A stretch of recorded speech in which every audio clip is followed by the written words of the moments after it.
Hola, ¿cómo están? Estamos nuevamente en una entrevista para el programa de estudios europeos de la Universidad de Concepción, con análisis internacional. Ahora, fundamentalmente nos vamos a dedicar a Europa, pero no únicamente. Y además, ustedes saben que esto queda en nuestro canal de YouTube del programa de la Universidad de Concepción. Hoy día vamos a conversar de un tema fundamental que está ocurriendo, un fenómeno de hace tiempo que no es único. Ahí vamos a ver, a tratar de decodificar un poco lo que está pasando, sobre todo en Europa, que es el fenómeno de la ultraderecha y este ascenso que ha tenido en algunos países, tanto de este continente como también en otros lugares del mundo. Y para ello, ¿quién mejor que con Franco de Ledone, quien si ustedes nos han escuchado por ahí o en nuestros Twitter, bueno, él dirige lo que es el proyecto Epidemia Ultra, del cual le vamos a preguntar ahora. Y te doy la bienvenida, Franco, y además darte las gracias por darte un tiempo para conversar con la gente interesada en los temas internacionales, especialmente europeos, que nos siguen en nuestro canal. Bueno, muchas gracias, Paulina. Estoy muy contento de estar acá. Me gusta mucho siempre hablar con vos por las redes o así en vivo o por privado también. Y la verdad que es un orgullo poder hablar de este tema y hablar con los estudiantes que están interesados en esta cuestión que me parece que es uno de los grandes desafíos del siglo XXI, junto con otras cuestiones como el tema de refugiados, como el tema del cambio climático, como la propia pandemia, ¿no?, que estamos viviendo ahora, pero creo que el crecimiento y consolidación de todas las derechas radicales es uno de los desafíos más importantes que tiene el planeta, porque tiene que ver con el orden democrático y ciertos valores que en algún punto compartimos la inmensa mayoría. Y un poco sobre mi persona, más allá de lo que ya dijiste, dirijo el proyecto Epidemia Ultra, soy doctor en comunicación por la Universidad Libre de Berlín. Vivo en Alemania desde hace más de 10 años. Ahora vivo en el sur de Alemania, en un pueblo chiquito, pero viví mucho tiempo en Berlín. Y bueno, trabajo, hasta que llegó la pandemia, trabajaba viajando mucho, no solamente por Alemania, sino también a otros países, a España o muchos lugares en Latinoamérica. Pero ahora, bueno, todo se volvió remoto y bueno, también nos ayuda a estar de alguna manera más cerca, ¿no? Y conocernos más todavía. Así que eso es un poco lo que estoy haciendo por ahora. Así es, hemos viajado más que nunca, entre comillas, Ujú, este último totalmente. año. Y bueno, y además hemos podido además nosotros conocernos virtualmente, algún Ujú, día será personalmente. ujú, Y partamos primero por Epidemia Ultra. ujú. ¿Cuándo nace? ¿Por qué surge? ¿Qué es Epidemia Ultra? ¿Qué objetivo tiene? Cuéntanos un poco de ese proyecto. Bueno, te cuento, el proyecto en sí nace como un libro en el año 2019, un poco antes de las elecciones europeas de ese año, que fueron en mayo, con un colega, un periodista amigo con el que ya habíamos escrito un libro sobre la derecha radical en Alemania en particular. Decidimos hacer un libro sobre Europa, sobre lo que estaba pasando en cada país de Europa respecto de la derecha radical o la extrema derecha. En todo caso, después hablamos de la diferencia entre esos dos conceptos, que es muy importante. Pero más allá de eso, ese libro sale en 2019. No existía la pandemia, no existía nada de esa cuestión y le pusimos epidemia ultra porque veíamos esa connotación de una ideología, una forma de hacer política, un estilo que se estaba expandiendo en todo el mundo como si fuera un virus. Después, bueno, pareciera que es muy clickbait, ¿no?, que le pusimos ese nombre y que quedó cuando llegó la pandemia, pero en realidad es previo, es de 2019. Y a fines de ese año una conocida que leyó el libro me dijo: vos podrías hacer un podcast escribiendo, o sea, utilizando cada uno de los episodios, comentando lo que pasa en cada uno de los países. Y esa idea me quedó y la fui desarrollando y decidí con otros miembros del equipo de Epidemia Ultra, que son varios, construir un proyecto un poco más ambicioso. La idea es, con Epidemia Ultra, difundir y analizar los estudios, las investigaciones, digamos, lo que se va haciendo en torno a la ultraderecha y la extrema derecha en todo el mundo. Es decir, qué se está investigando y a qué conclusiones llegan los que saben y las que saben. Un poco para que eso no se pierda en la biblioteca o en los tres o cuatro que leen tal vez un artículo académico, sino que llegue a más gente, a que se pueda conocer, bueno, cómo están comunicando, por qué nos convencen, cómo logran que nosotros nos metamos a hablar de temas que tal vez no eran importantes o no son importantes. Y a partir de ahí pensamos en este proyecto, que es un proyecto transmedia, es decir, intenta llegar a diferentes audiencias a través de diferentes plataformas, y el primer paso fue hacer un podcast, que tal vez es lo que vos más conocés del proyecto y tal vez alguno de los estudiantes que lo haya escuchado, que es básicamente la historia o lo que pasó con las ultraderechas en 10 países diferentes del mundo, no solamente de Europa, sino algunos de Latinoamérica, incluso hasta tenemos uno de Asia, ¿no?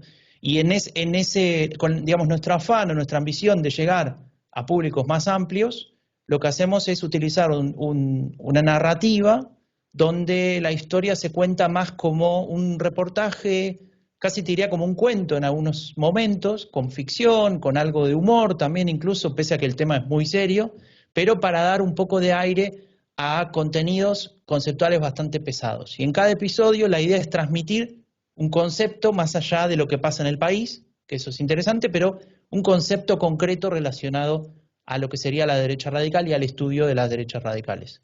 Y bueno, esa temporada terminó hace poquito, en febrero, principio de febrero, y ahora estamos trabajando en otras partes del proyecto, pero básicamente con el mismo objetivo.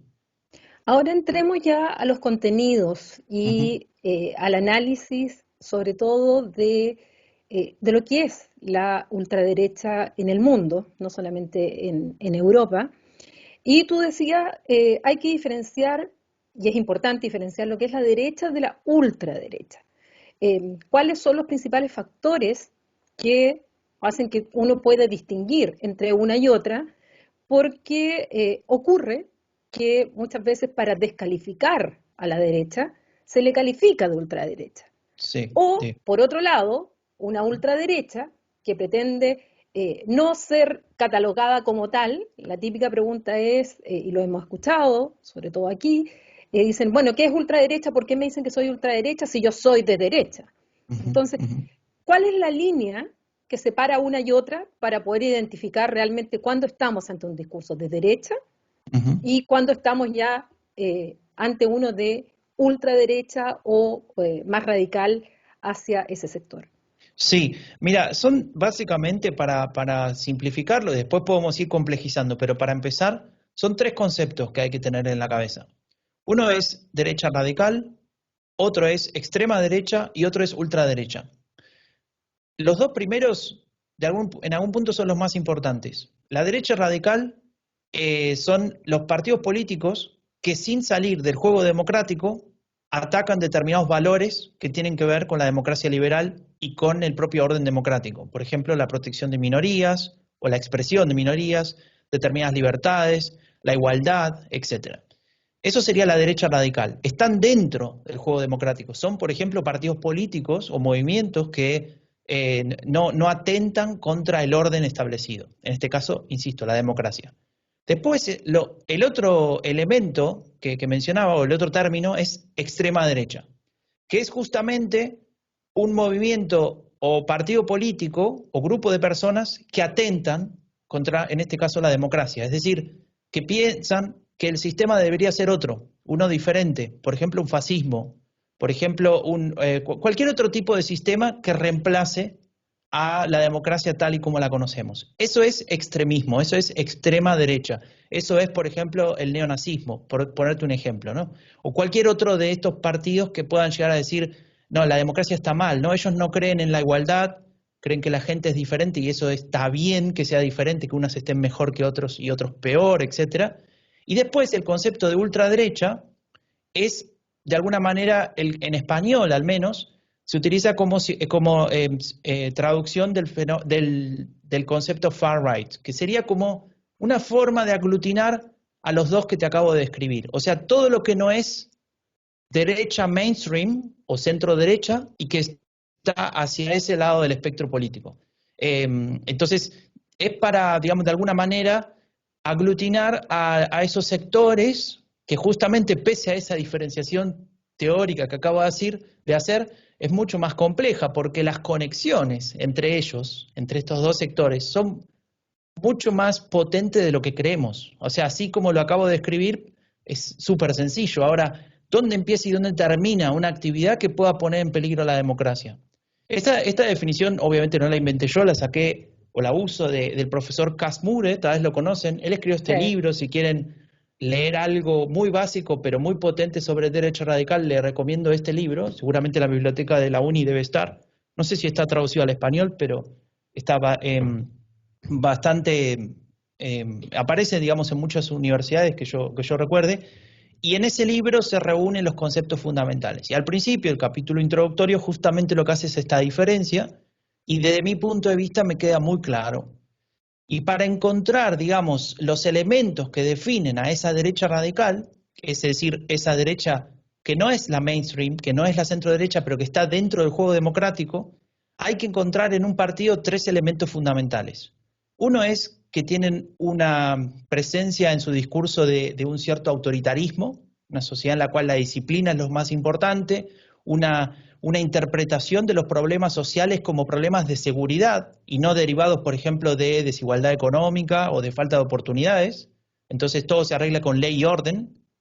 Y una idea donde no se puede cuestionar la autoridad. La autoridad está por encima y si está ahí es porque de alguna manera algo la justifica y no puede haber un intercambio, un diálogo. Tiene que existir una sumisión. Esto es trasladable incluso a la concepción de familia, ¿no? El padre autoritario que define qué está bien y qué está mal y los demás se tienen que callar. Eso habilita violencia, ¿no? Habilita una serie de cuestiones que claramente están en ese sector de pensamiento, digamos. Ese sería el primero, autoritarismo. El segundo es el nativismo. Suena medio complejo, pero en realidad es más fácil de lo que parece. El nativismo es concebir a la sociedad como algo homogéneo. Somos todos más o menos iguales, todos tenemos el mismo color de piel, todos pensamos la misma lógica de estructura cultural, la misma lógica de pensamiento en qué está bien y qué está mal. Y en ese tipo de definición de sociedad no entran obviamente ni los migrantes, ni cualquier persona que no encaje con mi estructura de sociedad, de modo de Aunque vida, hayan nacido en el lugar. aunque hayan nacido en el lugar. O sea, lo que corresponde ahí es el principio de ius sanguinis y no ius solis, ¿no? Lo que importa es si vos tenés sangre, según la propia definición de esta gente, que es muy retorcida y muy difícil de definir muchas veces, pero según esa definición se transmite por la sangre, por los genes, ¿no? Entonces, por eso esta idea, si querés, la podés llevar hasta el nacionalsocialismo con la idea de lo ario, ¿no? Rubio, de ojos celestes, etcétera. Bueno, eso es esa sociedad para los nazis. En este caso, no está presentado como racismo, pero en el fondo tiene esa esencia, donde algo está bien y algo está mal. Y te decía que no solamente tiene que ver con el aspecto físico, la procedencia, sino también con las formas de pensar. Alguien que crea que una familia que no tiene mamá, papá y 2 hijos, también puede ser una familia, por ejemplo, una pareja homosexual, esas personas también están fuera de esa sociedad, según esta concepción, ¿no? Entonces ese nativismo no tiene solamente que ver con ser nativo, sino también con pensar igual que como tiene que pensar un nativo según la derecha radical, en este caso. Ese sería el segundo punto, después lo podemos profundizar, pero está claro que de ahí deriva toda la cuestión de antimigración, poca tolerancia con cualquier otra definición de lo que es la sexualidad o todas estas cosas que, bueno, ya conocerán de diferentes casos de estos partidos. Y el último elemento, que es muy importante y también el más complejo, especialmente en América Latina, y que explica Cas Mure, es el populismo. Entonces acá tenemos que tener mucho cuidado de no caer en usar la palabra populismo como un adjetivo descalificativo, que es usualmente lo que se hace, ¿no? Populista como sinónimo de alguien que malgasta el dinero o las políticas públicas, populista como sinónimo de algo negativo para el ejercicio de la función pública. La palabra populista es mucho más compleja que eso. Es un término científico de las ciencias sociales, especialmente de la ciencia política, que lo que hace de alguna manera es tratar de definir una ideología que según Cas Mure él la denomina como ideología fina, porque siempre está atada a otro tipo de ideología, que puede ser nacionalismo, que puede ser derecha, que puede ser izquierda incluso, y que lo que hace básicamente es utilizar un discurso, un estilo político en el cual se diferencia al mundo, a la sociedad en la cual se está hablando, entre 2 grupos homogéneos pero antagónicos. Uno es el pueblo, que es puro y que siempre está bien, y otro es la élite que es corrupta y siempre hace las cosas mal. Hay una voluntad general que es lo que le haría bien al pueblo, y esa voluntad general es constantemente violada por los intereses de la élite corrupta. Es decir, una división binaria de la sociedad entre buenos y malos, y en la concepción populista lo que hace es, de alguna manera, tomar ciertas demandas que teóricamente no están siendo escuchadas y ponerlas en discusión, ponerlas sobre la mesa y generar de alguna manera un debate en torno a eso.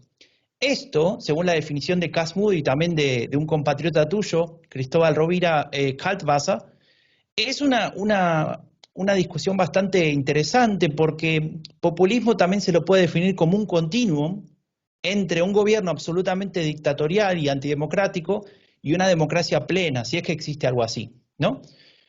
Y el populismo lo que hace es moverse entre medio de esos dos elementos, nunca llegando del todo a ninguno de los dos, porque lo que permite, por ejemplo, en un contexto autoritario, es vehiculizar demandas de tal vez sectores que no están siendo escuchados, incluso aunque fueran mayoritarios. Por ejemplo, una dictadura donde la gente se queja y dice, bueno, ves, la élite corrupta nos oprime. Ahora, si lo llevas más hacia el lado de lo que sería una democracia más plena, lo que sucede es lo que vemos con este tipo de partidos, una crítica, el desarrollo de un discurso de la antipolítica, donde los políticos hacen todo siempre mal y los únicos que saben cómo hay que hacer las cosas son estos partidos, ¿no? Entonces se ponen como la única oposición real. Y ahí es donde aparecen también los efectos negativos, porque eso va en contra de los valores democráticos, por ejemplo, del principio de representación, ¿no? Digamos, si no nos gobiernan ciertos políticos, más allá de que sean mejores o peores, ¿qué tipo de gobierno debería haber?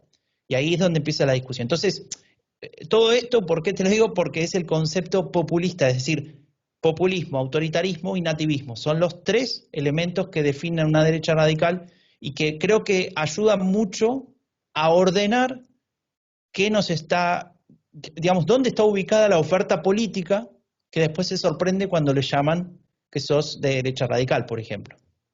Exacto. Mira, justo te adelantaste un poco a mi pregunta, que ya la estaba pensando. Iba a entrar al tercer elemento. Vamos a analizar los tres, ¿ah? Ujú. Pero analizar el concepto de populismo, que bien lo explicaste, y que efectivamente, junto a Cristóbal Rovira, han escrito mucho sobre este tema. Y como es chileno, también Cristóbal acá es muy conocido, pero a lo mejor la gente no sabe que Cristóbal es mundialmente conocido, es un referente Tengo libros de él ahí, en por el ahí. tema del populismo, Ujú. y que además participa en un proyecto que nos ganamos de la Unión Europea, donde es invitado especial y donde tú también eres invitado Ujú. especial en ese proyecto que vamos a desarrollar. Ahora, en este concepto de populismo, bien decías tú que se utiliza mucho de manera peyorativa y que se utiliza con una liviandad por parte, sobre todo de la clase política, para tratar de populista aquel que no piensa igual que yo.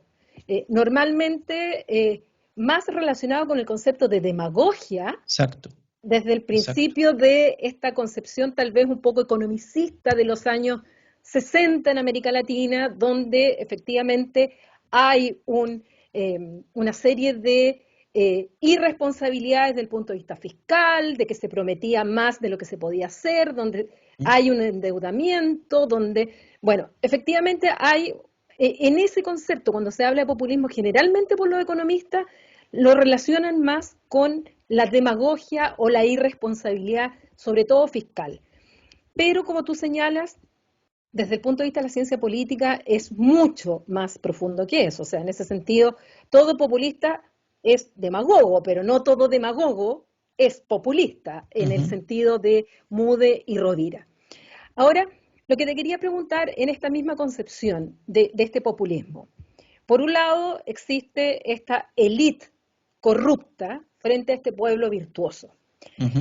Pero esa élite corrupta, ¿quién representa esa élite corrupta? Y de lo que tú has estudiado, porque es como un saco donde podemos meter todo lo que queramos. Por eso que también Rovira y Mudde hablan de esta línea blanda, delgada, que es una Ujú. ideología delgada donde Ujú. podemos meter lo que queramos. O sea, Sí. para el populismo de izquierda, esa élite será esta casta representada por un cierto sector. Pero para el populismo de ultraderecha, esa élite va a representar otros. Entonces, ¿cómo tú has ido identificando los distintos países y también siguiendo a Rovira y a Mude y otros autores, Ujú. a quienes ellos apuntan dentro de esta élite corrupta? Y podemos incluso entrar el tema de Estados Unidos y la propia Alemania. Sí, sí, bueno, esa es una pregunta que no tiene una única respuesta porque varía muchas veces en función del contexto, no solo espacial, sino también temporal. Te voy a dar un ejemplo que justamente lo estuvimos trabajando en la semana con una charla sobre Italia. Italia tiene actualmente dos partidos de derecha radical. Uno es Fratelli d'Italia, liderado por Giorgia Meloni, que tiene una visión más nacionalista conservadora, para ponerlo en una línea más cercana a lo que sería Víctor Orbán, ¿no? Con una visión tradicionalista. Él lo define como un Estado iliberal, porque es un Estado que no responde a todos los valores del liberalismo, sino a algunos que tampoco define muy claramente. Pero bueno, no vamos a entrar ahí ahora, tal vez después. Y otro es la Lega Nord, o la Lega. La Lega Nord dejó de ser hace bastantes Sí. años en realidad, que es el partido actualmente liderado por Matteo Salvini, que tal vez lo conocen mucho más que a Giorgia Meloni, fue ministro hasta hace poco, creo que ahora también, si no me equivoco, apoya también este nuevo gobierno. Bueno, eso es otra cuestión. El punto es que me gustaría decirte el ejemplo de ese último partido, la Lega. La Lega nace como un partido regionalista, autonomista, incluso en algunos puntos de su historia hasta separatista, que dice que la Padania, que es un concepto inventado que representaría lo que sería el norte de Italia, debería estar separado del sur por diferentes circunstancias que van variando en el tiempo. Algunas tienen que ver con la identidad, la cultura, otras tienen que ver con la cuestión económica, porque ellos son una región pujante que trabaja mucho y el sur es vago y no hace nada. Bueno, una serie de cuestiones que no vienen al caso, pero que siempre lo que, digamos, el final de ese razonamiento es que hay una élite corrupta en Roma, y por eso el eslogan de la Lega era Roma ladrona, la Lega no perdona, que es una élite de políticos que en Roma lo que hacen es quitarle recursos al norte y dárselos al sur, ¿no? Entonces eso tiene que ver más con una posición de antipolítica. Con el tiempo va variando y lo que aparece como la élite corrupta en el discurso de la Lega, y todavía no era Lega sola, pero ya estaba para ese camino, que es cuando Matteo Salvini toma de alguna manera las riendas, es la Unión Europea. Ahí la élite corrupta no es tanto Roma y los políticos que en algún punto siguen estando, pero más importante es Bruselas dando órdenes y quitando soberanía a Italia. Esto lo digo todo entre comillas, dicho por ellos, no lo digo yo.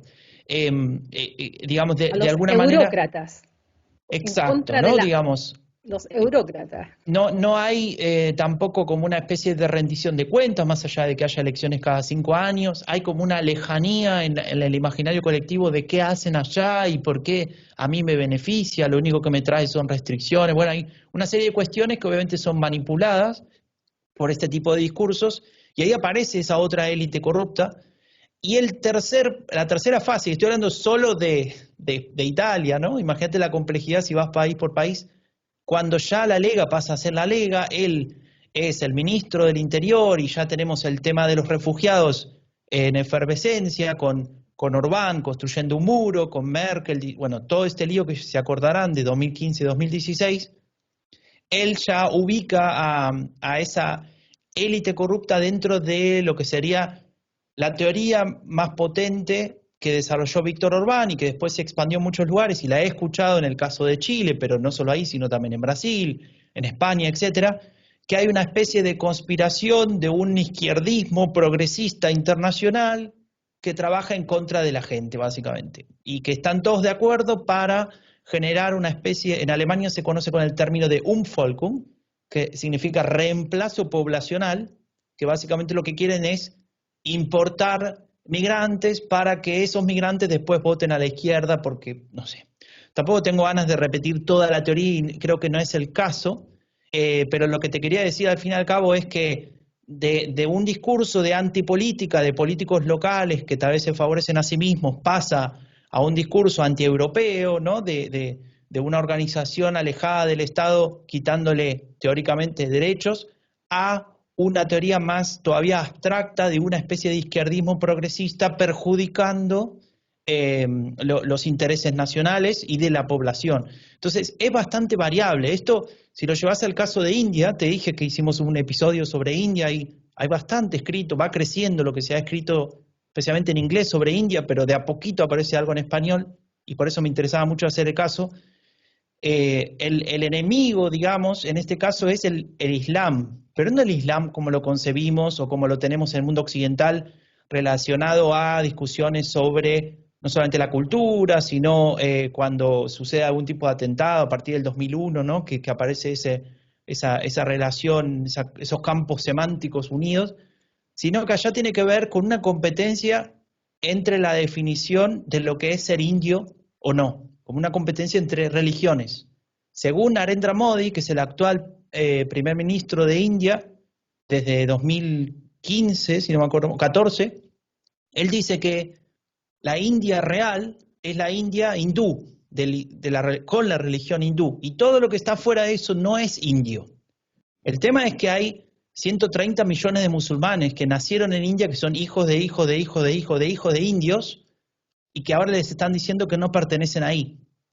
Entonces, ahí se genera esa discusión y esa problemática que tiene que ver ya más con lo cultural y que según el discurso de Narendra Modi se debe a que la élite corrupta de la política tradicional de India permitió que se introduzca ese elemento intruso, según su discurso, pero que en realidad está ahí desde hace siglos. Es falso pensarlo como algo armado, sino que es algo que se desarrolla en el tiempo.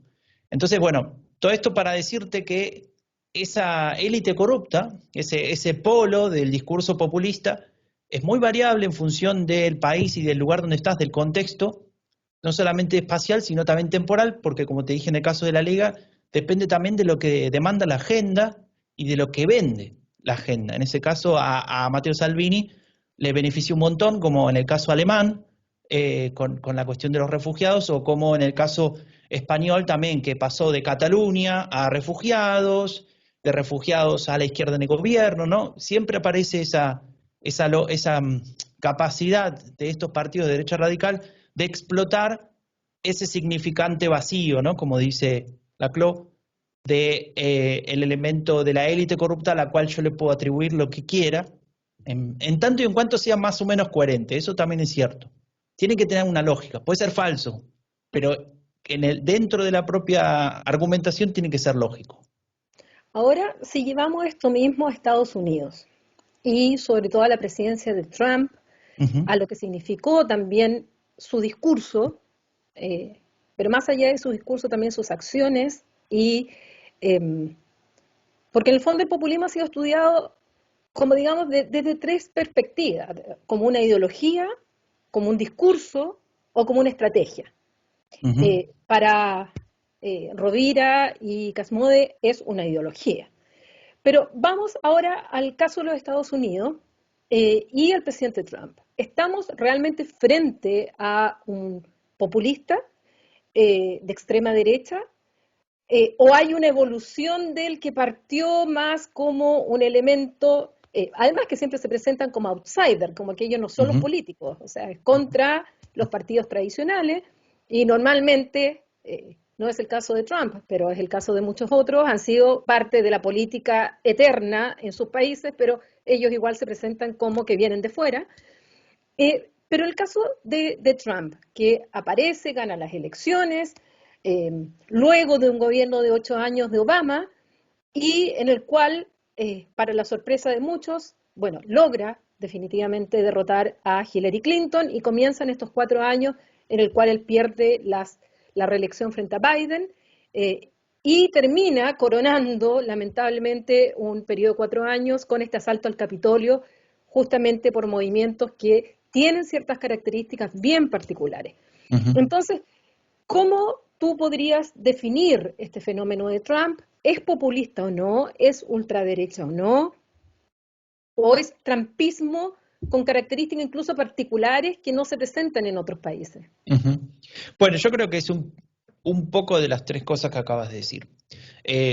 Porque, claro, en el trabajo que hacemos nosotros intentamos encontrar denominadores comunes que nos ayuden a ordenar, ¿no?, las cosas. Pero a veces es difícil, ¿no? Y a veces hasta nos cuesta pensar, bueno, ¿cuántas excepciones le vamos a poner a la regla?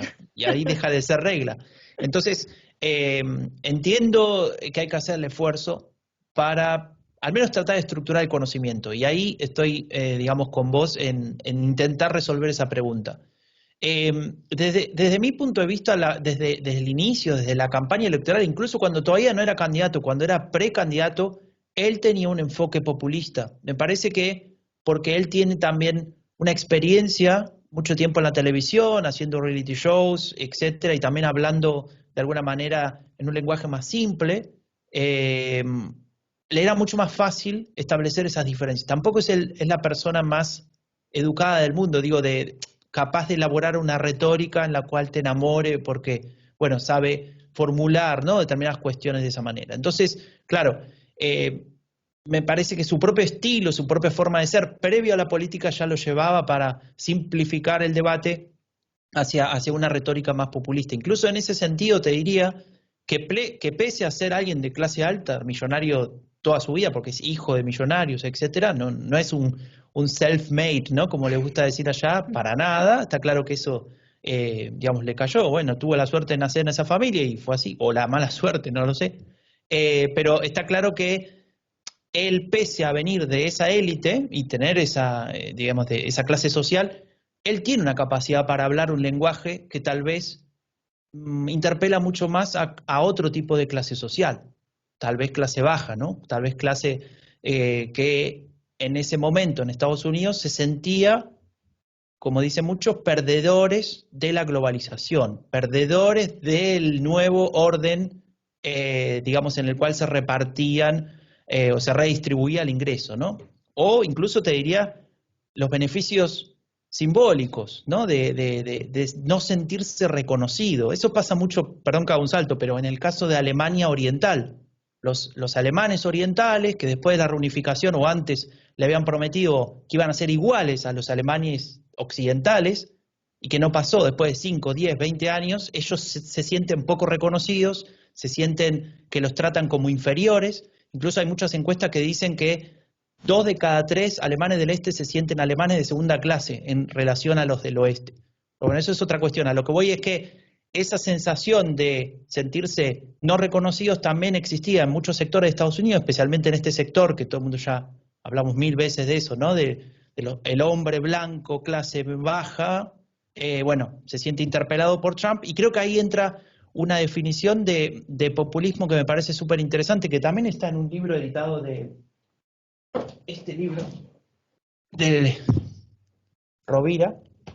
Acá están los autores, y uno de los coautores es Pierre Ostigui, que creo que es canadiense, vive en Argentina, en Córdoba, y en su artículo sobre el tema, él desarrolla esta idea de que el populismo también no solamente tiene que encontrarse en esta división, élite y pueblo, sino también en la capacidad de poder hacer, él dice entre comillas, low politics, o sea, política de lo bajo, política de lo simple, no los cosmopolitas ultra educados, ¿no?, de las mejores escuelas que saben de economía, de finanzas, que la tienen clara con todo, sino el tipo que le habla al hombre de la calle o a la mujer de la calle, el del pueblo, el que entiende los problemas cotidianos, ¿no? O al menos se vende así, no digo que sea así, pero se vende así.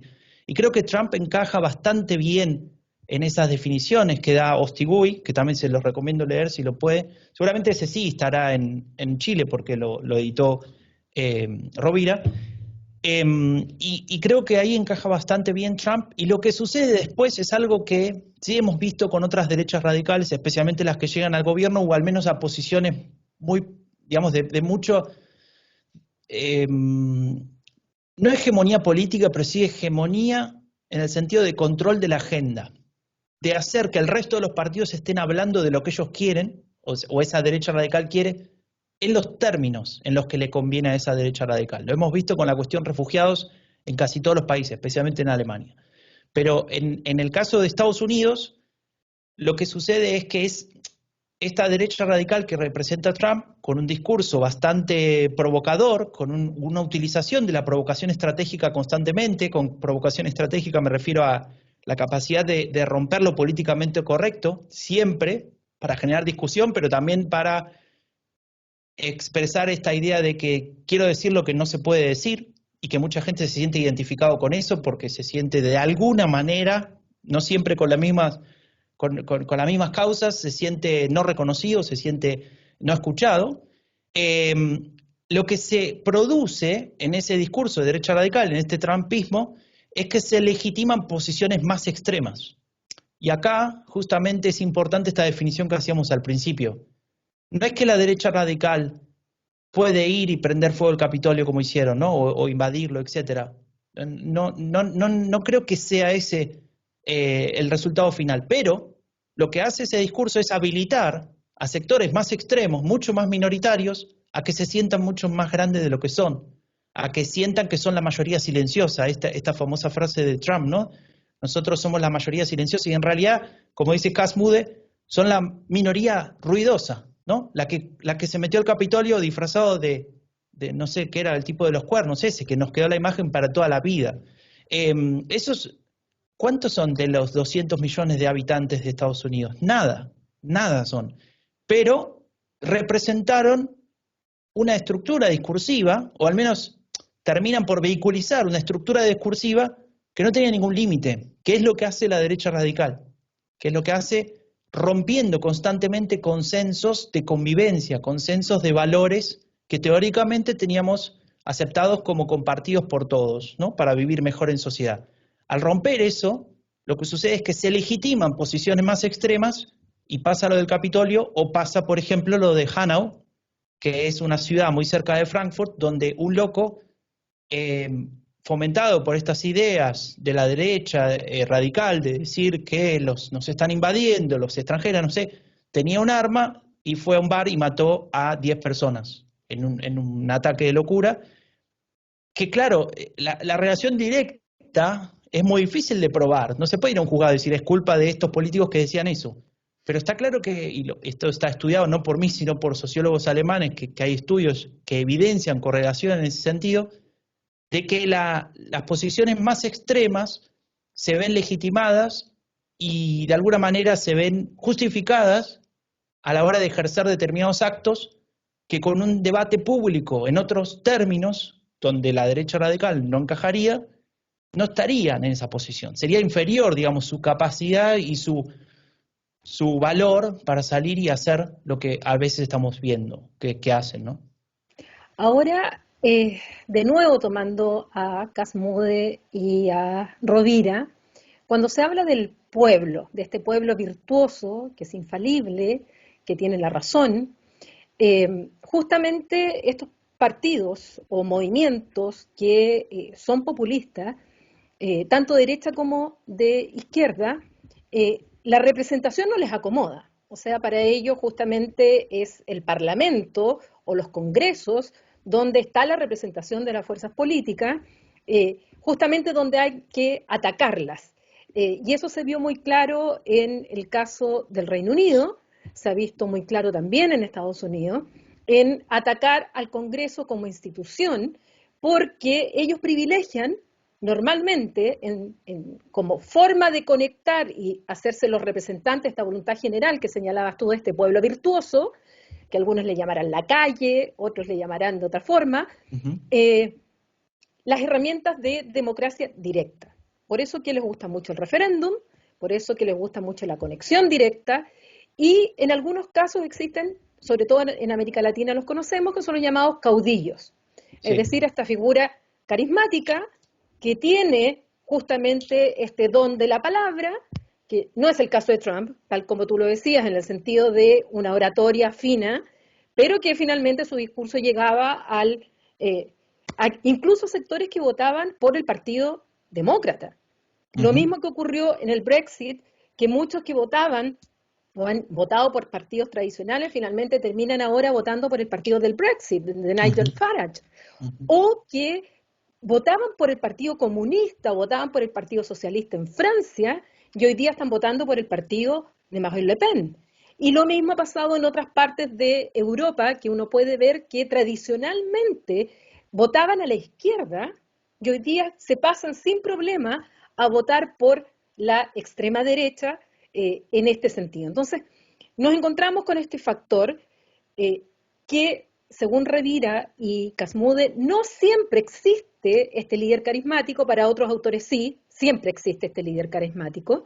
Entonces, ¿cómo tú ves ahora desde la perspectiva de este pueblo virtuoso? ¿Cómo tú lo has ido identificando también en los distintos casos que tú has ido estudiando? Y este tema sobre todo del ataque a las instituciones representativas.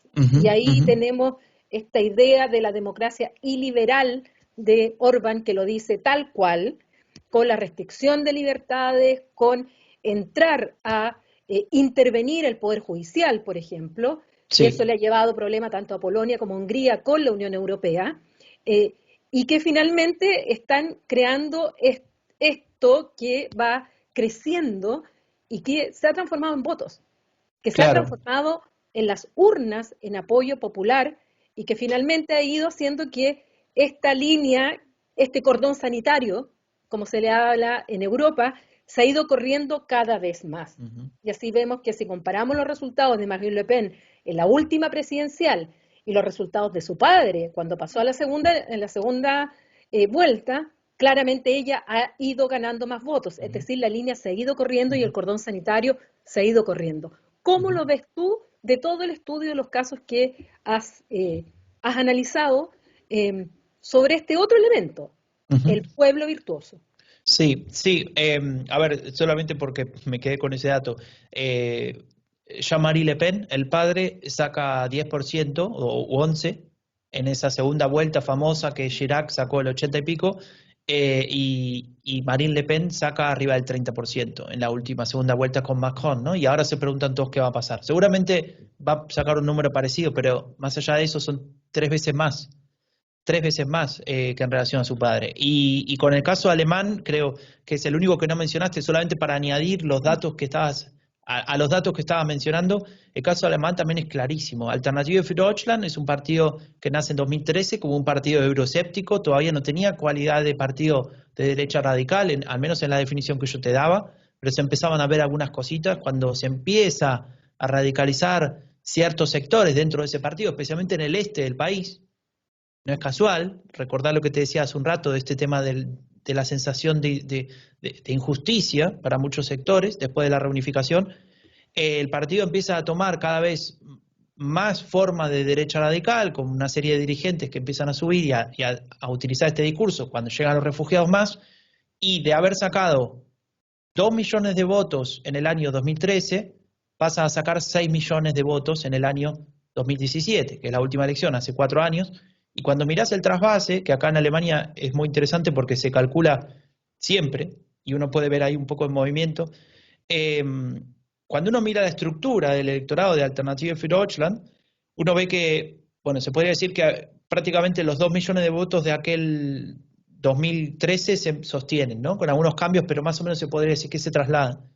Los otros 4 millones de votos, tenés que 1,5 millones, un poco más, vienen de personas que no iban a votar, es decir, un partido que logra movilizar a los que se habían desmovilizado, que no creían en nadie, esas personas que sienten lo que vos decías, ¿no? Somos el pueblo que no está siendo escuchado, nosotros tenemos razón, y este es el único partido que dice lo que no dice nadie, más allá de que tal vez no estaban de acuerdo en todo lo que decía, pero vamos a apoyar a eso.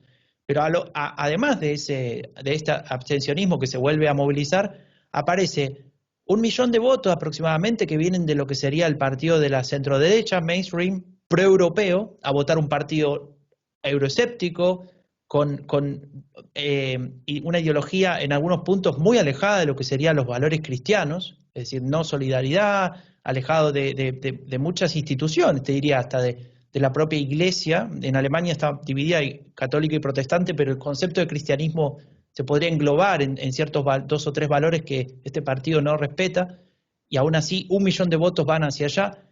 Y el millón de votos restante, hay un sector ahí, bueno, combinado, ¿no? Pero digo, en bloques, el millón de votos restantes viene de lo que sería la socialdemocracia y la derecha y la izquierda, digamos, postcomunista, digamos, la que hereda el partido único de la RDA, digamos, la izquierda que estaría en las antípodas ideológicas de una derecha como AfD. Entonces vos decís, ¿y esto qué sentido tiene? Bueno, tiene sentido, tiene más sentido del que creemos. Primero tiene sentido porque no nos tenemos que confiar de que el eje ideológico izquierda-derecha lo explique todo. Y más si estamos en Latinoamérica, ¿no? Eso lo podrá decir mucho mejor vos que yo. Pero ojo con creer que la izquierda y derecha te explica cualquier tipo de comportamiento electoral. En ese sentido es transversal. Ese eje de alguna manera se rompe con la aparición de este tipo de partidos y no solamente en Alemania. No quiere decir que pasen todos, pero al menos en el caso alemán está claro que es muy transversal y también lo que nos demuestra es que el discurso que están empleando a partir de esta lógica populista, donde hay buenos y malos, donde hay un pueblo que no está siendo escuchado, es muchas veces mucho más potente que el contenido propio de ese discurso. Es decir, el contenido puede incluso hasta ir en contra de mis propios intereses como pertenencia de clase baja o media, ¿no? Porque están proponiendo tal vez una liberalización del mercado en el cual tal vez mi trabajo valga nada y me pasen a pagar nada y aún así apoyo ese partido por ese tipo de reivindicaciones, pero porque la necesidad de expresar mi descontento, ¿no? La capacidad de transmitir emociones mucho más eficiente en ese sentido, ¿no? Entonces ahí es cuando vos ves que partidos que tal vez desde el punto de vista de contenido son flojos, ¿no? Donde no explican muchas cosas, donde no está claro qué van a hacer si llegasen al poder, pese a que todos saben que no van a llegar, a menos en algunos casos. Entonces, ahí aparece esa incongruencia, ¿no? Entre lo que debería pasar según una lógica más o menos racional y lo que vemos con estos partidos. Hay una frase que me quedó muy grabada cuando hicimos el episodio sobre Polonia, de un profesor de Inglaterra, Daniel Rueda, un español que está en Inglaterra, y él me dijo, tanto este partido de los Kaczynski, que son los hermanos, o eran, uno se murió, pero digamos Kaczynski, el de Polonia, como el propio Orbán, como Abascal y todas las otras derechas de lo que sería Occidente Europeo, tienen un punto en común. Ellos saben y dicen muy claro qué no quieren y en contra de qué están, pero es muy difícil, incluso en el caso de Orbán, que intentó hacer un marco teórico, que nos dejen claro qué es lo que harían si ellos fueran la hegemonía, ¿sí? Porque como tienen esta construcción en la cual manifiestan determinados elementos que no encajan con lo que sería la democracia liberal, pero están dentro del juego de la democracia liberal, hablan de derechos, de libertades, pero al mismo tiempo están en contra de derechos y libertades. Esa contradicción constante les impide hasta a ellos mismos, y esto lo decía este profe Daniel Rueda, que me pareció súper interesante, tal vez ni ellos mismos saben qué harían con el poder en el caso de llegar, y se iría desarrollando en función de las diferentes situaciones que se irían dando, ¿no? Y como ejemplo de eso, déjeme citar otra vez el caso alemán, tal vez, bueno, vivo acá y es el que más conozco, pero muchas veces me ayuda a mí a ejemplificar cosas. En Alemania hay una institución, obviamente informal, de los medios, que se llama Sommerinterview, que significa la entrevista de verano. Como no pasa nada en verano, agosto, por ahí, acá en el norte, lo que hacen es entrevistar a los 5 políticos de los 5 partidos más importantes, o a 6 de los partidos más importantes del Bundestag. Entonces, una entrevista por semana y listo. Sacaste la semana y vuelve la vida. Entonces, los medios hacen eso.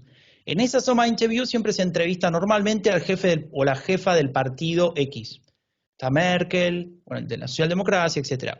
En la anteúltima entrevistaron a Alexander Gauland, que es el líder de AfD, un señor tal vez lo conocen, ¿no? Bastante mayor, que usa siempre su corbata de perritos, qué sé yo, y le hacen preguntas, las primeras 3, 4 preguntas, sobre temas que no tienen nada que ver con la agenda de los radicales. No hablan de inmigración, no hablan de Islam, no hablan de seguridad, y le preguntan por jubilaciones, por la situación económica, qué haría en relación a no sé qué. Y este señor no tenía ninguna respuesta, no sabía qué decir. A tal punto que estaba incómodo y fuera de lugar, que él se levantó y dijo, cancelamos la entrevista, esto es una operación, una trampa, me tendieron una trampa acá porque me están preguntando. Y el tipo dice, le estoy preguntando lo mismo que le pregunté al de la semana pasada. son los temas que les importa a los alemanes. No, a los alemanes les importa la migración y los refugiados y los criminales. Sí, dice un par de cosas de su discurso y eso, de alguna manera, te demuestra que no tienen respuesta, ¿no? Un amigo dice, no hay que decir esa famosa frase que se usa mucho, soluciones fáciles para problemas difíciles, porque le estás regalando la palabra solución, no la tienen. Acá me puse un poco así medio activista, perdón, no quería llegar hasta ahí, pero hay que tener cuidado con pensar que si hay un discurso bien armado desde lo estético, por ejemplo, con esta lógica populista, donde vos podés tener buenos, malos, etcétera, que eso necesariamente tenga un contenido. O que si lo tiene, que ahí es donde viene la parte más peligrosa, leyendo un poco este libro de Populist Radical Right, con el artículo de Griffin, que es un señor, un historiador que sabe mucho de fascismo, él dice, el gran peligro es que están disfrazados de partido político dentro de un mundo liberal y en realidad lo que están defendiendo son ideas que pondrían en peligro ese liberalismo, que pondrían en peligro esa democracia. Entonces tenemos que alertarnos y darnos cuenta antes de que, bueno, tengan la chance de romperlo. Otro de los debates teóricos entre los autores que han estudiado el populismo es cómo, y lo relaciono un poco con lo que tú acabas de mencionar, porque también he escuchado que una de las formas de desarmar al populismo, sobre todo en los medios de comunicación, que ellos atacan mucho, Estados Unidos, uno de sus temas era el ataque, o sea, dentro de la élite corrupta están los medios de comunicación, salvo Fox News, era justamente preguntarles por los temas que ellos no tienen en su agenda. Y era un poco lo que tú señalabas. Entonces, en esta forma de enfrentar al populismo, hay autores que señalan que, en definitiva, este populismo, todo esto que hemos estado conversando, es solamente el síntoma de una enfermedad. Que la enfermedad es, de verdad, que la democracia liberal, sobre todo la democracia representativa, tiene falencias y que ha sido esas falencias unido a otras situaciones como la globalización, como la deslocalización de empresas, como el hecho que haya perdedores de esta globalización, en que el mismo Obama reconoció que no actuó a tiempo en la reconversión de todos aquellos que estaban quedando sin empleo en un sector, por ejemplo, la automotriz, y siempre se pone Detroit como el ejemplo, o que no lograron ir a socorrer a aquellos perdedores de la globalización, ya sea por la automatización de la economía, porque muchas veces el populismo dice que quien le quitó el trabajo a aquel cesante ha sido un extranjero, y resulta que no es un extranjero, ha sido una máquina. Entonces, frente a todo esto, que algunos dicen, esto es solo el síntoma de una enfermedad que es esta. Y hay otros autores que dicen, no veamos esto como un síntoma de una enfermedad, sino que esto siempre ha existido y solamente lo que están haciendo ahora es salir a la luz pública porque siempre han existido. Vox siempre ha existido, pero antes estaba dentro del Partido Popular. El Partido Republicano, aquí en Chile, siempre existió esto, pero estaba dentro de la UDI. O el caso del trumpismo, de alguna manera siempre ha existido, pero estaba dentro del Partido Republicano, y que ahora ya el Partido Republicano se desbordó y se ha transformado más en trumpismo que en Partido Republicano y tienen todo su lío ahí. Claro. En el caso alemán también pasa lo mismo, que estaban dentro de la derecha, más a la derecha dentro de la CDU y que empiezan a independizarse. O lo mismo pasa en el Reino Unido, en el cual este partido del Brexit hoy día, o UKIP en su momento, bueno, estaban dentro de ¿dónde? Del Partido Conservador. ¿Cómo ves tú esto de si es que siempre han existido y hoy día ya se sienten más liberados de poder decir sí somos esto? ¿O es que de verdad son el resultado de una enfermedad que es partidos tradicionales en los cuales, sobre todo aquí en América Latina, muchas veces está unido a la corrupción, está unido a la desigualdad, está unido a que sea derecha o izquierda quien gobierne, finalmente las personas siguen sintiendo que sus vidas no mejoran, que están más endeudados? En el caso de Estados Unidos, que fueran demócratas o republicanos, bueno, ellos sentían que sobre todo las clases medias, sus salarios no aumentaron durante todo este tiempo y sin embargo las grandes empresas, sobre todo las .com en su momento hoy día Amazon, Apple, lo que en Francia se habla de los GAFA, de Google, Apple, Ujú. Facebook y, Y Amazon. y Amazon. Amazon, Ujú. ellos han ampliado, pero resulta que el trabajador medio, su sueldo se quedó ahí. Ujú. ¿Cómo Ujú. ves tú esta discusión también teórica según todo lo que has Sí. estudiado? Mira, para mí es una ventana de oportunidad que ciertos sectores que existían, pero que tal vez ni siquiera se autopercibían como sectores independientes, sino como una facción o una parte de un partido más amplio, como mencionabas ejemplos, coincido, pero que vieron o que de alguna manera aparece esta ventana de oportunidad que está dada por estos vértices que acabas de mencionar. Hay una desigualdad que no tiene que ver con pobreza necesariamente. O sea, sentirte pobre es un concepto relativo porque es en comparación a otra cosa que estás mirando. En el caso alemán, alguien de Alemania del Este no es más pobre que alguien de, no sé, de una clase baja rural en Paraguay. Claramente que no. Pero en comparación con el alemán de Occidente, el vecino, sí, ¿no? En el que se puede ir de vacaciones 3 veces por año. Sí, es más pobre. Y en ese sentido, claro, no le falta para comer, pero la sensación de injusticia está. Y eso es un elemento que es insolayable.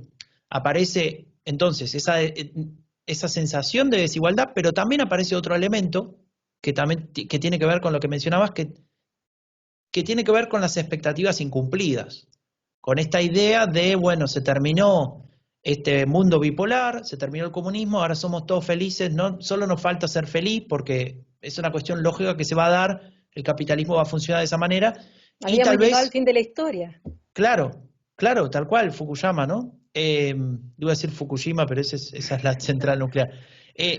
Claro, entonces hay unas ciertas expectativas que para muchos sectores tal vez no se vieron cumplidas, y recordemos que, por ejemplo, el caso italiano salió una encuesta hace poco, esta es la primera generación de jóvenes que entran a la edad laboral que tienen condiciones económicas peores que la de la generación anterior. Nunca había pasado algo así, siempre había sido, digamos, increciendo.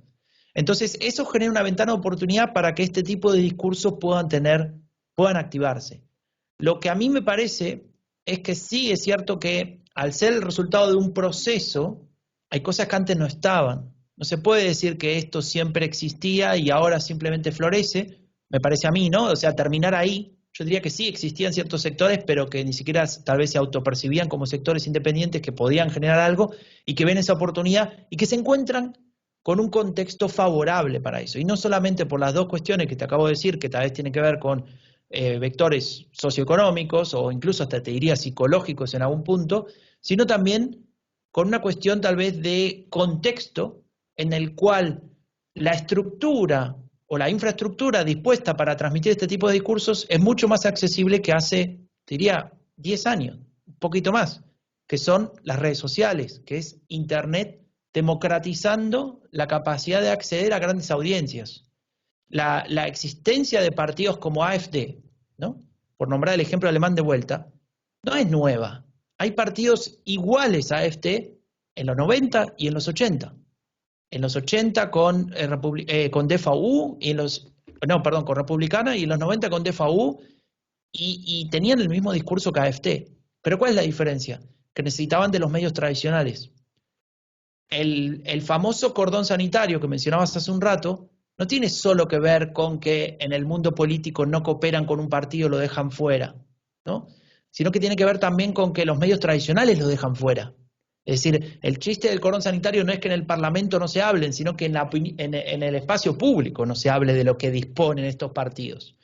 Cuando eso se rompe, por diferentes circunstancias, o porque los medios de comunicación lo ven más interesante, o porque las redes sociales facilitan esto y se generan eh, redes de manera mucho más sencilla entre esas personas, a través primero de los foros, cada vez más subterráneos, después pasa a las redes sociales, anónimas, etcétera, y después ya trasciende y pasa a los medios de comunicación, que son los que terminan amplificando discusiones que tal vez no tendrían sentido en otro contexto. Bueno, le permiten a este tipo de partidos dar esa sensación, primero, que son una mayoría silenciosa y que hay una élite que los está oprimiendo y que gracias a las redes sociales pueden salir.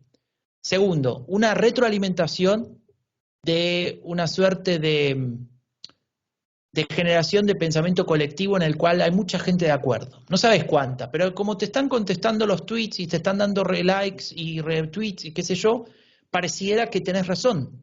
Pareciera que, digamos, te dan más fuerza, te inflan en el discurso en ese Estas sentido. cámaras de eco que Exacto, son las ¿no? redes sociales, además.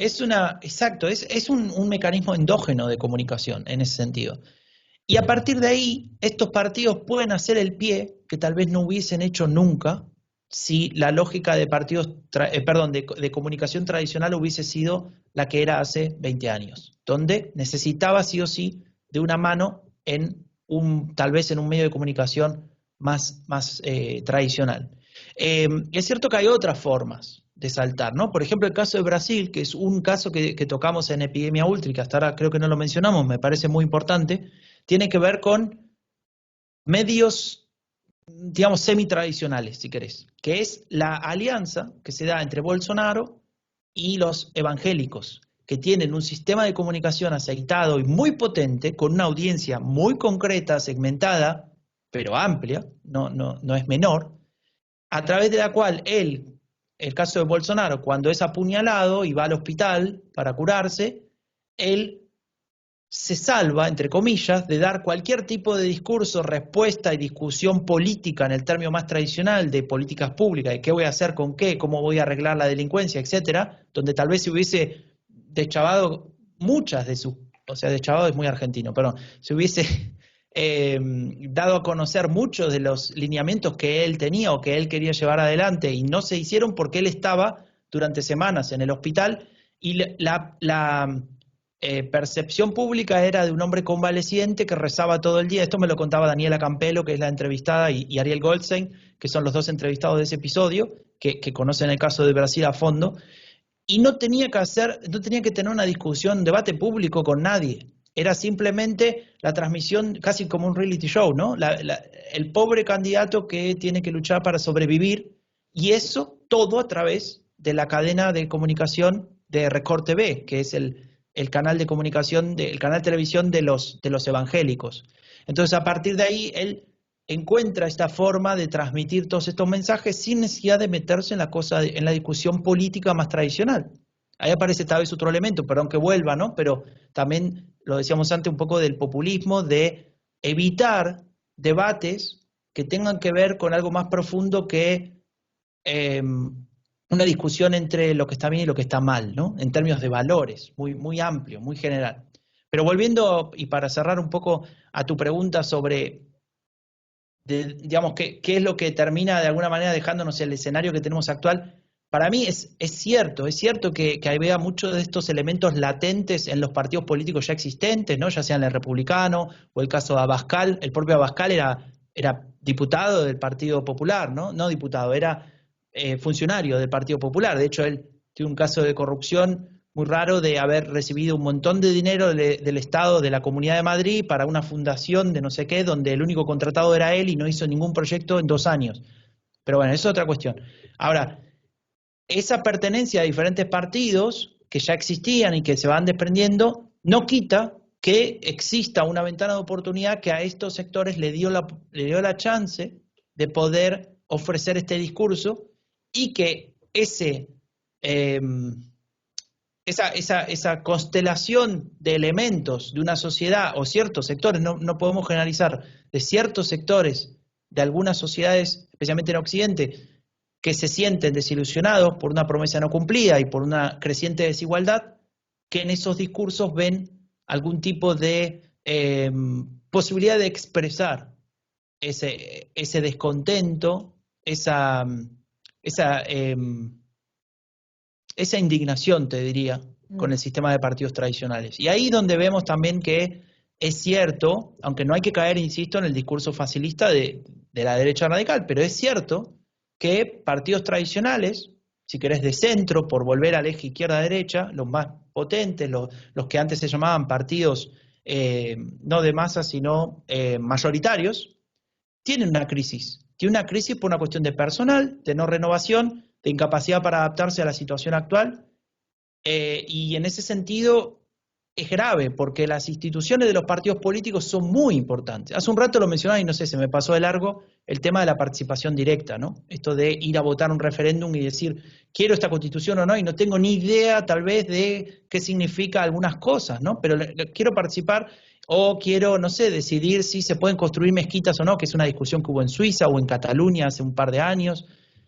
Y ahí es muy importante la capacidad de los partidos políticos o de los representantes como institución para vehiculizar demandas, para ordenar, para hacer que existan consensos en función de diferentes aspectos sobre un determinado problema. Porque hay muchas cuestiones en las cuales hay que llegar a un compromiso, ¿no? Como más en el sentido más alemán o más inglés, ¿no? De la palabra compromiso como un punto en común entre diferentes sectores para poder vivir todos juntos una convivencia más o menos pacífica. Si no, si nos trasladamos a la representación directa, que tal vez para algunos con cuestiones concretas está muy bien, si nos trasladamos a la mera representación directa, donde no hay partidos políticos que vehiculicen, sino algún líder que aparece ahí, que me cae bien por tal cuestión, pareciera que si eso fracasa no me siento representado, estoy fuera. Entonces a mí mismo me excluyo como ciudadano de lo que está pasando en el nivel en el cual se decide la suerte del país en el cual vivo, o de la región, ponele si vamos a la Unión Europea. Y eso es muy peligroso. Por eso yo soy un defensor de los partidos políticos, pero también es cierto que esos partidos, así como actualmente existen, tienen una complicación bastante grave y la crisis que están viviendo en muchos países, lo vemos en Alemania. O sea, más estable que Alemania, me cuesta encontrar un ejemplo, y vemos que esos partidos, antes de la pandemia, tenías un escenario fragmentado prácticamente de cada partido grande con un cuarto del electorado, ¿no? Y ahora, bueno, con la pandemia eso varió, pero de a poquito se empieza de vuelta a acomodar, empieza a bajar de vuelta el partido de Merkel, pero está claro que eso es un problema y que me imagino que si los representantes de los partidos son lo suficientemente estadistas, ¿no? Pueden ver un poquito más allá de lo que vemos todos los seres humanos que tenemos otro tipo de trabajo, deberían poner el esfuerzo en eso. Bueno, me quedo con tus últimas palabras. Justamente necesitamos eso, visión, en el corto, mediano, pero sobre todo en el largo plazo, en aquellos partidos políticos tradicionales que tienen una gran responsabilidad frente a la gobernabilidad en todos nuestros países y en el cual evidentemente tienen que ser el cortafuego para el avance de aquellos partidos que son iliberales o populistas o derechamente ultra, que van en contra de la propia democracia para aquellos que creemos en esta forma de gobierno. Se nos quedaron muchísimos temas, me encantaría conversar, pero mucho más contigo, Franco. Podemos, así como en Epidemia Ultra, también a través de estas entrevistas en el canal del programa Estudios Europeos, seguir comentando la actualidad. Eres siempre bienvenido y agradecerte este tiempo.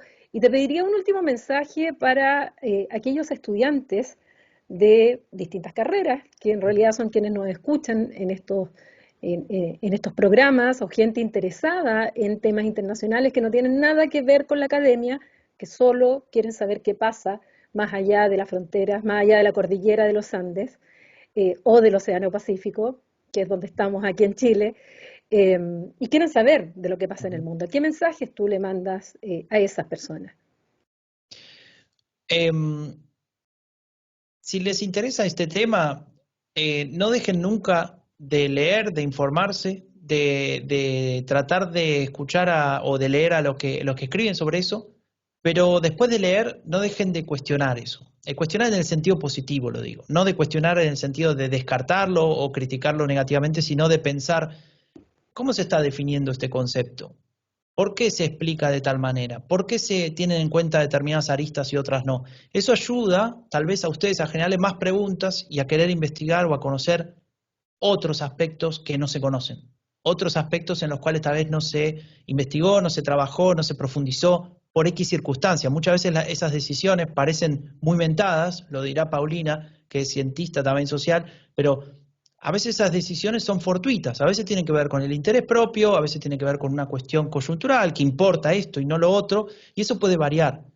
siempre existe un hueco, digamos, siempre existe un vacío para llenar, y en ese sentido yo a ustedes, estudiantes que les gusta este tema y también a los interesados, como decías antes, yo los aliento a que se informen más, a que tengan un pensamiento crítico con eso que están leyendo, a que no se queden con esas definiciones, sino que las piensen, que siempre pueden encontrar algo más a partir de ahí, e incluso a aquellas y aquellos que se animen, también los aliento a escribir, a trabajar sobre eso, a querer investigarlo, y desde nuestro lugar de Epidemia Ultra tenemos de alguna manera esa filosofía, no solamente difundir y dar a conocer lo que escribieron y la voz, como la de Paulina, ¿no? En el caso que investigamos o que trabajamos sobre Chile, no solamente dar a conocer lo que ya existe, sino que también los que y las que quieran profundizar más, tener un espacio para escribir,